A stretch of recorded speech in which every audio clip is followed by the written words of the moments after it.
Hello, and welcome to my course on data analysis with Netflix. I'm excited to have you all here. My name is Darren Douglas. I am a 2016 graduate of Washington and Lee University, where I studied computer science. And I've since worked as a software developer and data analyst for the last few years and really grown a passion for data and big data. And I think Netflix is a great platform to introduce you to this topic because they are an industry leader when it comes to the power of big data and using it to drive their business forward. So without further ado, let's jump in.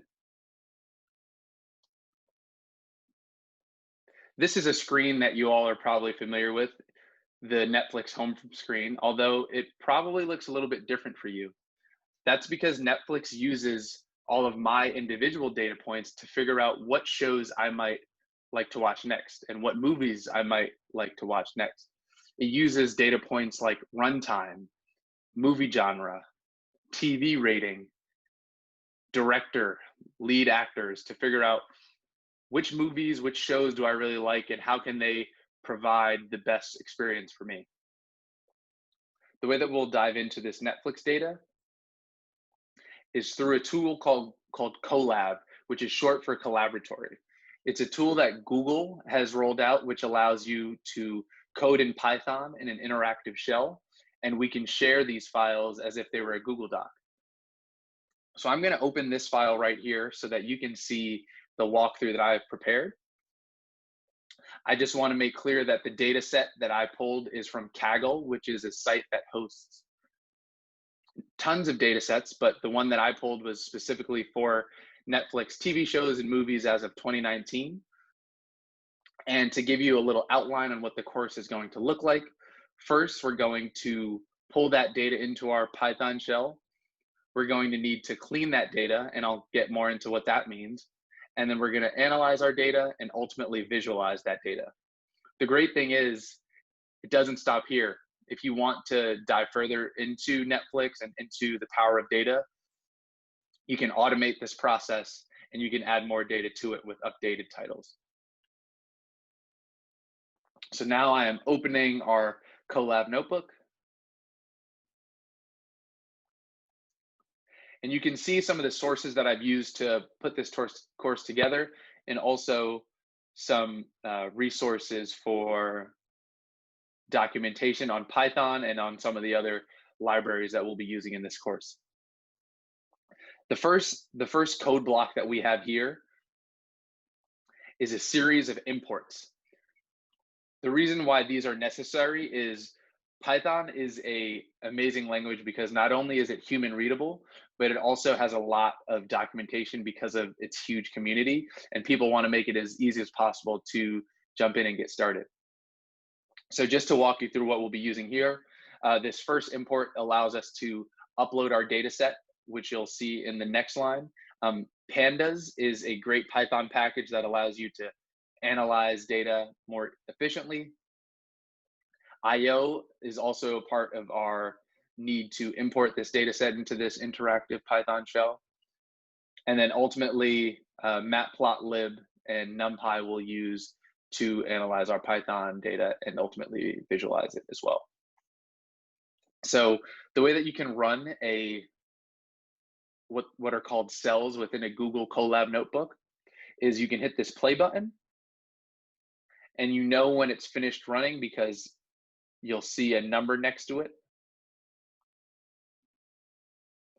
So as you see, I finished running this cell, and now you see number 1. Looking at this first code block, you can see the series of imports function differently. On the first line, I'm importing files from the larger Google Colab library, and that's why I specify it directly. On the second line, I say import pandas as PD because although I am importing the pandas library to manipulate our data, I plan to use PD as a shorthand for pandas to save myself some time. And I do the same using PLT for matplotlib and NP for NumPy. I'll run this cell.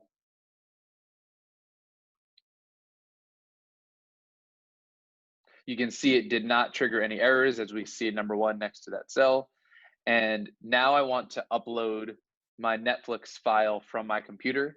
Again, this is something that you can access on the course website, and I pulled from kaggle.com, which allows you to access a number of public data sets.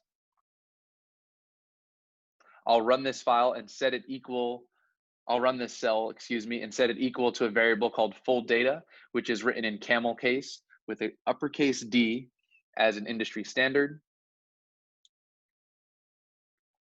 I select the Netflix CSV file from my computer. You can see the upload progress taking place.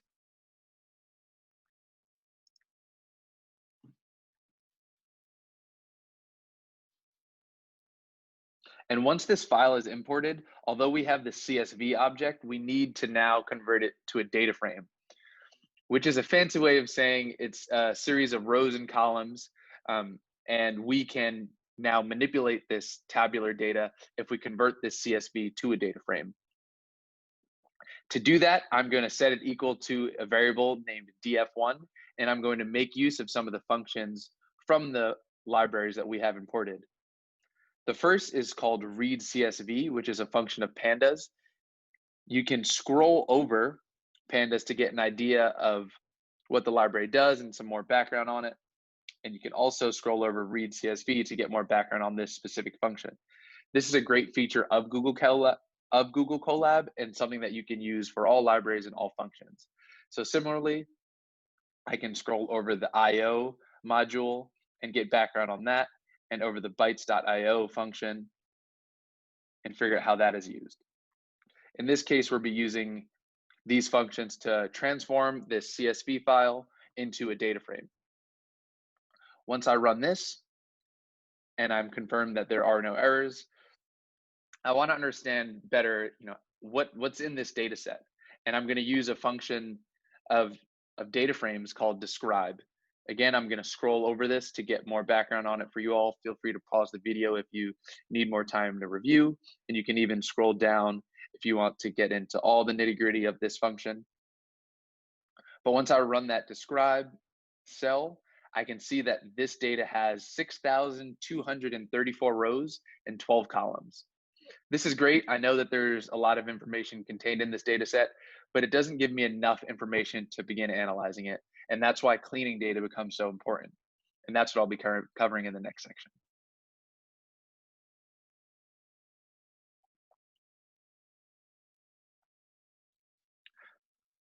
Welcome back.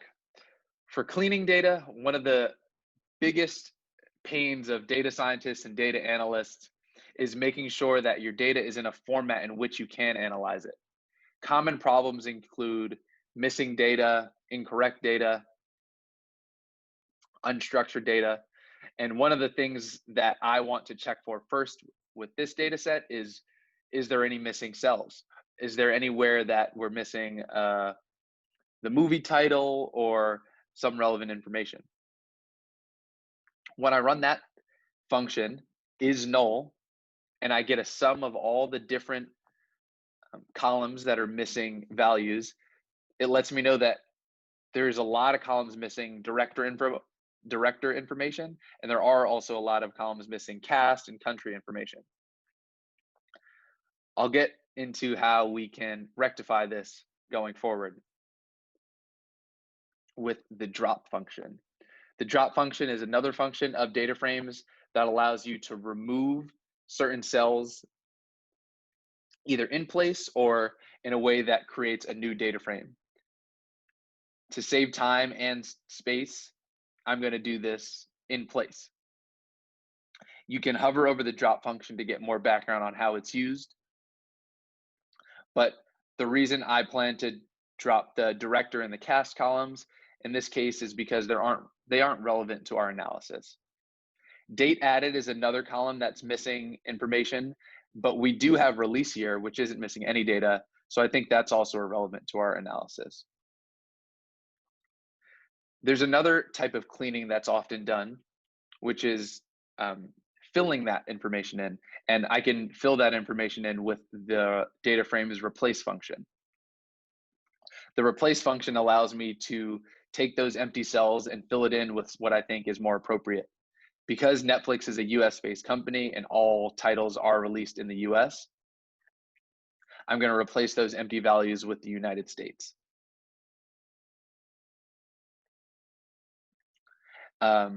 Also, there are many titles that are missing TV ratings, and I'm going to replace the TV ratings with the most common TV rating on Netflix, which is TVMA. And I'll run these two cells.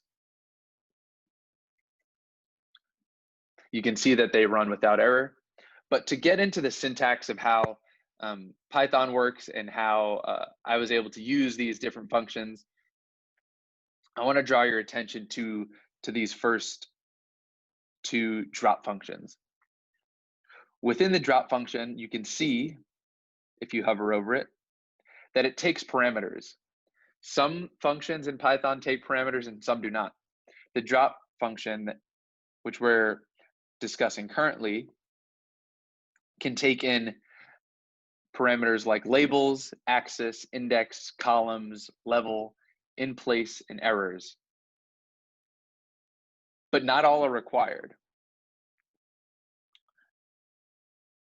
I can also access specific columns using bracket notation,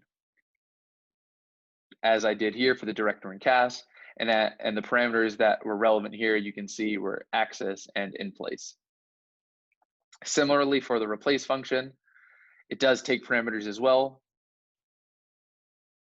and I'm making use of the in place as true parameter, and again referencing these columns in bracket notation. One of my favorite functions with data frames is the head function, because it allows you to get a quick preview of your data set and it doesn't require any parameters. It shows the first 5 cells in the first 5 rows, in your data set, and you can even specify it to show the first 20 or the first 100 rows even.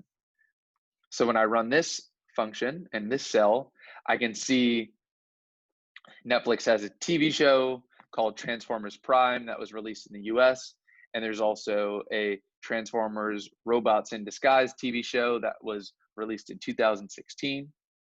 It also gives me runtime information on the movie Norm of the North King Size Adventure, which runs for 90 minutes and is listed in the children and family movies section as well as in the comedy section.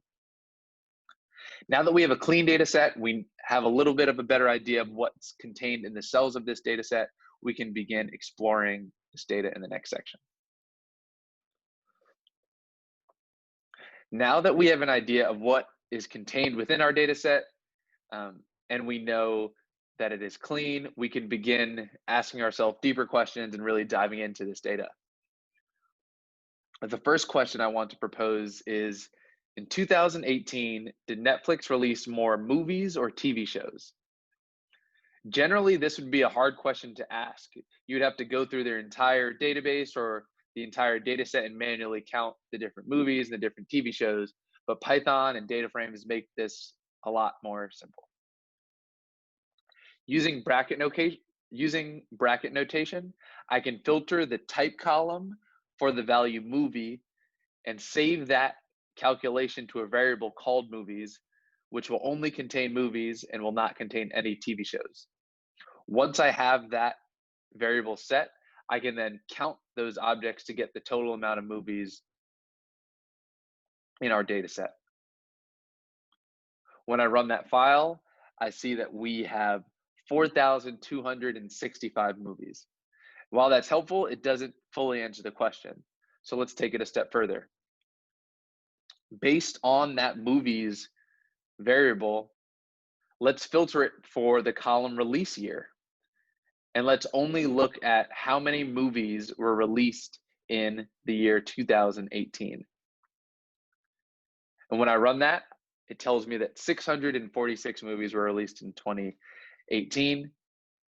But now I want to know how many TV shows were released, and was it more or less than the amount of movies released?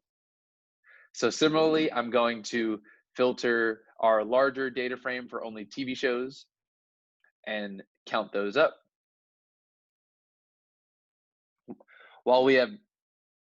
1,969 TV shows released in total. I really want to know just how many TV shows were released in the year 2018. So I'll further filter this TV shows variable.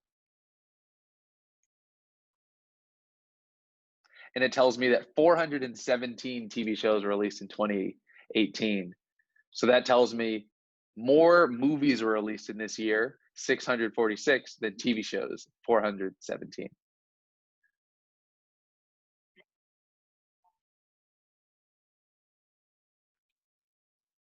On to question 2A and 2B. We have a two-parter here. What do you think is the most common movie category released by Netflix? And secondly, what's the most common TV show category released? This again would be very difficult to answer if you had to look through the entire data set or look through Netflix entire database. But luckily with Python, we can actually answer each of these questions in one line of code. And we can do that using the functions of data frames and also the variables that we initialized in our last question. So to answer question 2A, what's the most common movie category released? We're going to make use of the listed in column and then the value counts data frame function. Again, if you hover over it, you can get background on that function. And when I run it, it immediately lets me know that documentaries are actually the most popular category released by Netflix, closely followed by stand-up comedy. And I can run a similar function on the TV shows variable that we had initialized. And that lets me know that kids TV is the most common category released for Netflix TV shows.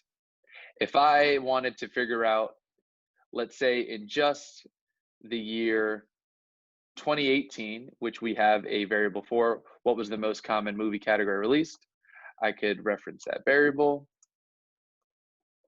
And if you see me typing quickly, it's because you can use the tab key to autofill in variables that you have previously initialized.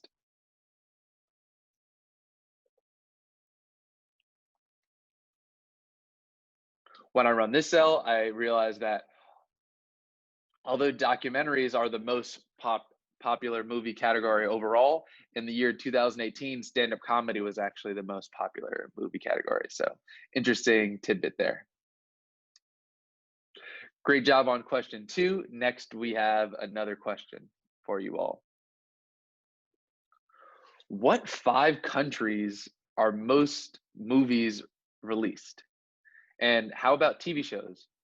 This gives you an idea of where Netflix likes to target their users and where they're really putting in a lot of effort.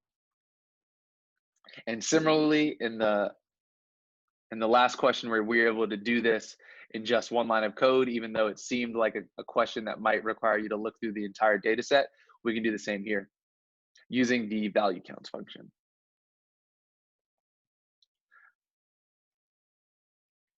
When I run it, I figure out that, not surprisingly, the United States is the most common country that movies are released, followed by India, the United Kingdom, Canada, and Spain. And if I want to do the same for TV shows, I can find out that, again, the United States is the most popular, but then it's followed by the United Kingdom, Japan, South Korea, and Taiwan. Similarly, on the last question, if I wanted to figure out in the year 2018, which TV shows, which countries were TV shows most often released, I can similarly query that variable.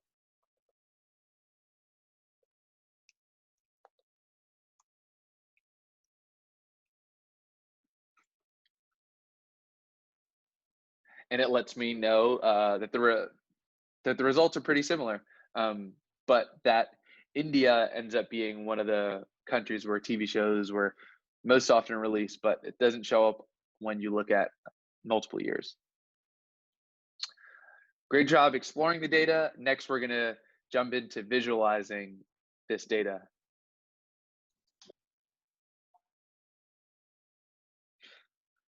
Now that we have pulled, cleaned, explored our data. Now it's time to visualize it. And we could do that using the matplotlib library that we pulled in earlier in this course. Referencing the full data frame, I want to get an idea of what sort of TV ratings does Netflix put on their titles, on their movies and their TV shows? Our most rated R, our most PG-13. What does that distribution look like? And I can do that using the value counts function as I did in the last questions. And I can also plot that using a bar graph. When I run this function, you can see that it looks like TVMA is the most popular TV rating, followed by TV-14 and then TVPG.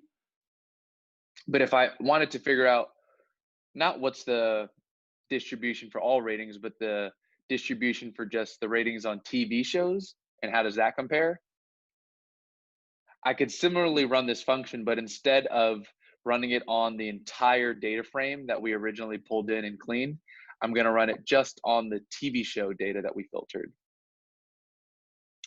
And when I run that cell, I can see that, again, TVMA is the most popular, closely followed by TV-14.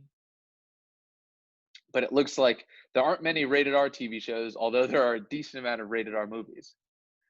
Another interesting feature that we were able to find out with just a couple lines of Python.